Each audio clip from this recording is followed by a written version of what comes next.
एकमात्र व्यक्ति जो वेदों की भाषा को समझते हैं। कहते हैं ब्रह्मा के मुख से वेद निकले। गीता निकली ऐसे नहीं कहते। तो जानकारी निकली, ईश्वरीय ज्ञान की बेसिक नॉलेज निकली। वेदवाणी तो है, ब्रह्मम वाक्यम तो है। कहते हैं ब्रह्मम वाक्यम जनार्दनम, अकाट्य वाक्य होता है।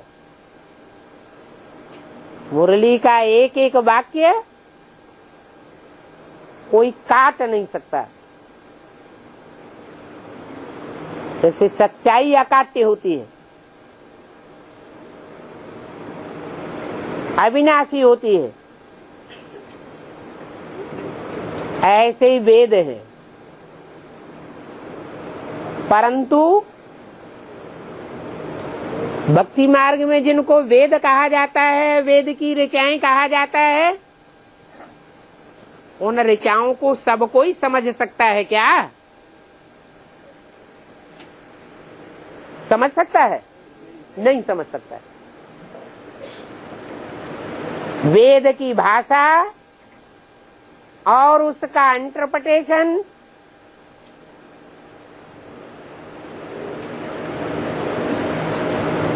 भारतवर्ष में हिंदी में एक ही विद्वान हुआ है।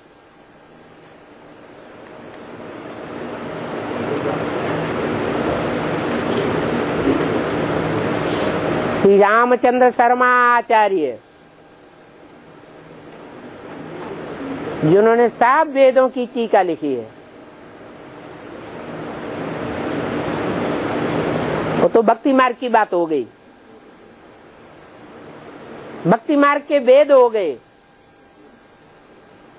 यहाँ हमारा वेद कौन सा है?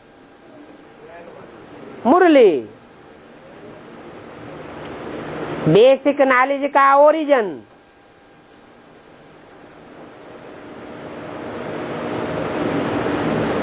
तो जब तक व्याख्या उसकी सामने ना आवे, तब तक उसकी समझ कोई की बुद्धि में बैठ नहीं सकती। बल मुरली मुरली के रूप में आई, वेदवाणी के रूप में आई। जैसे कि बहुत से कवियों ने कविताएं लिखी हैं, परंतु उन कविताओं का सही अर्थ भगवान बाप आकर के समझाते हैं।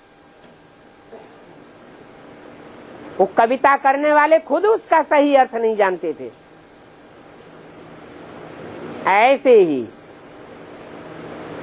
जो बेहद की वेदवाणी अर्थात मुरली निकली है, भल ब्रह्मा के मुख दादा लेखराज के मुख से निकली है,